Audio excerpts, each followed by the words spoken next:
মোহতারাম, আমরা মোল্লার হাটে দেখেছি ইসলাম ধর্ম গ্রহণ করার প্রায় 2 দশক পর চিতায় মুসলিম ব্যক্তির মৃতদেহ, মুসলিম স্ত্রী ও সন্তানদের প্রতিবাদ এবং তারা ব্যর্থ হয় পোড়ানোর চেষ্টা, এবং এই বিষয়ে কেউ কিছু তেমন বলছে না। ইসলাম এ বিষয়ে কি বলে? আমি নিজেও আজকের এই দৃশ্যটা দেখে হতবাক হয়ে গেছি।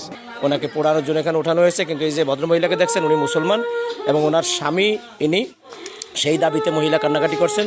আমরা মানুষের মধ্যে, মুসলমানদের ভিতরে সচেতনতা বৃদ্ধি হোক, এটা আমরা চাই। আমি নিজেও আজকের এই দৃশ্যটা দেখে হতবাক হয়ে গেছি। যে মানুষটাকে চিতায় শোয়ানো হয়েছে, মোল্লার হাটে যে আশ্রমের পাশে তাকে শোয়ানো হয়েছে, এটা তার বাড়ি থেকে অনেকটা দূরে, এবং তার মায়ের দৃশ্য দেখে আমি হতবাক হয়েছি যে তার মা, সন্তান চিতায় শুয়ে আছে, তার মায়ের চোখে এক ফোঁটা পানি নেই, কোনো আর্তনাদ নেই। মা শুধু দাবি করছে যে সে আমার সন্তান, এটা সত্য, এবং আমার সন্তানের স্ত্রী যে আছে সেও সত্য, আমার যে নাতি আছে সেও সত্য। কিন্তু ইসলাম গ্রহণ করেছে কিনা এটা মা স্বীকার করছে না। কিন্তু স্ত্রীর দাবি 2 দশক আগেই অ্যাফিডেভিট করে তারা ইসলাম গ্রহণ করেছে। এবং যে সন্তান আমরা দেখেছি যে মুসলিমের সন্তান যেমন হওয়া দরকার, একেবারে সন্তানটা ঠিক তেমনই। এবং সন্তান তার বাবার নাম বলছে যে আমার বাবার নাম উসমান, মুসলমানের নাম বলছে। তো এইরকম একজন মুসলিমকে কোনো শক্তি যদি মেরে ফেলে, তাহলে অবশ্যই এটাকে সূক্ষ্ম তদন্তের মাধ্যমে বিচারিক প্রক্রিয়ায় নিতেই হবে এটা।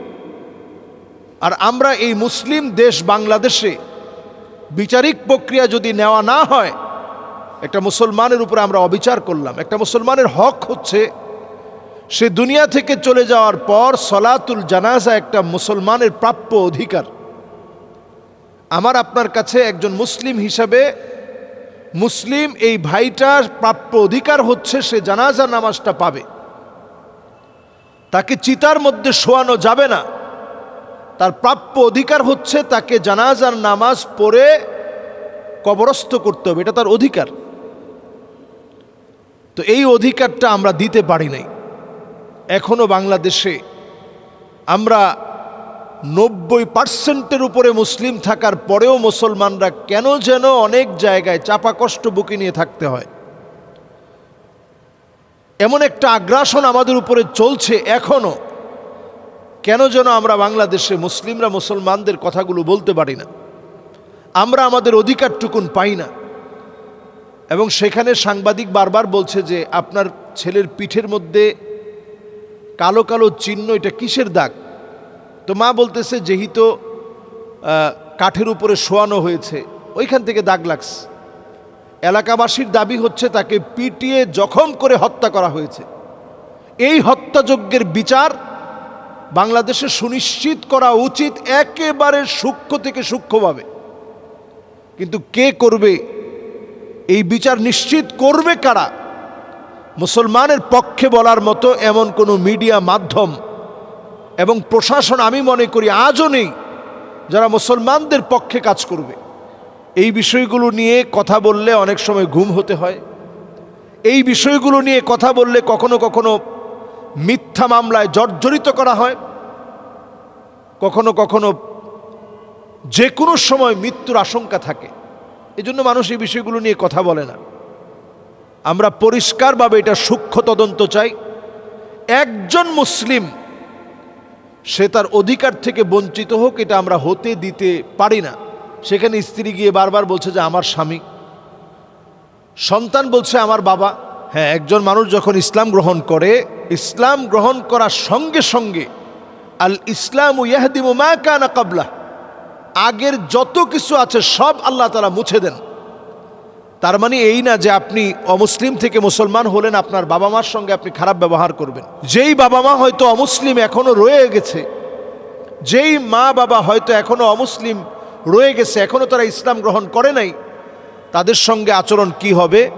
কোরআনুল কারীম পরিষ্কার বলছে ওয়াসাহিবুহুমা ফিদ দুনিয়া মা'রুফা, সুন্দর আচরণ তাদের সঙ্গে করতে হবে, ভালো আচরণ তাদের সঙ্গে করতে হবে, তাদের সঙ্গে হাসি মুখে কথা বলতে হবে, তাদের সঙ্গে সব সময় সদাচরণ করতে হবে, দুনিয়ায় চলতে গিয়ে যে ভালো কাজগুলো আছে, ভালো ব্যবহারগুলো আছে, তাদের সঙ্গে আপনি পরামর্শ নেবেন, করবেন, তাদেরকে সেবা যত্ন করবেন, তাদের পাশে গিয়ে দাঁড়াবেন, তাদের খোঁজখবর নেবেন।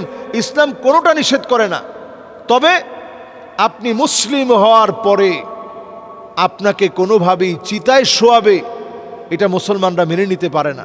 এটা আপনার অধিকার যে আপনি মারা গিয়েছেন, সসম্মানে আপনাকে জানাজার নামাজ পড়ানো হবে, এর আগে আপনাকে গোসল দিবে, কাফনের কাপড়ে জড়াবে, সুগন্ধিযুক্ত সুন্দর আতর মেখে আপনাকে দিবে, আপনাকে কবরে রাখার পরে আপনার জন্য দোয়া করে কবর থেকে বিদায় দিবে।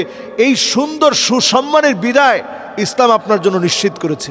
এটা আমি আপনি যদি এই হকটুকুন দিতে না পারি, আল্লাহর আদালতে আমাকে আপনাকে জবাবদিহিতার কাঠগড়ায় দাঁড়াতে হবে। সুতরাং যে দৃশ্যটা আমরা দেখেছি, কে বা কারা এর সঙ্গে জড়িত, এটা অবশ্যই তদন্তের আওতায় এনে মোল্লার হাটের যারা দায়িত্বশীল আছেন তদন্তের আওতায় আনেন। কে বা কারা তাকে মেরেছে, তার স্ত্রীর সঙ্গে কিছুক্ষণ আগেই নাকি কথা বলছে, তখনও সুস্থ ছিল, হঠাৎ করে হার্ট অ্যাটাকের নাম করে এইভাবে একজন মুসলিমকে মেরে চিতায় শুইয়ে দেয়া, এটা অন্তত আমরা মুসলিম একটা দেশে, মুসলমানদের এই দেশে, বাংলাদেশের মতো একটা ভূখণ্ডে এটা আমরা মানতে পারি না। এই সূক্ষ্ম তদন্ত আমরা কামনা করি। আল্লাহ রাব্বুল ইজ্জাতুল জালাল মুসলমানদের সম্মান ইজ্জতের সাথে মুসলমান হিসেবে বেঁচে থেকে যেভাবে সম্মানের সঙ্গে আছি, ইন্তেকালের পরেও যেন আমরা সম্মান নিয়ে বাঁচতে পারি, এটা যেন ইনশিওর করার তৌফিক দান করেন। এটার বিচারও যেন আমরা স্বচক্ষে দেখতে পারি। এখানে কোনো ধরনের কারচুপি আমরা চাই না, সূক্ষ্ম তদন্তের মাধ্যমে বিচার আমরা কামনা করি। আসসালামু আলাইকুম ওয়া রাহমাতুল্লাহি ওয়া বারাকাতুহু।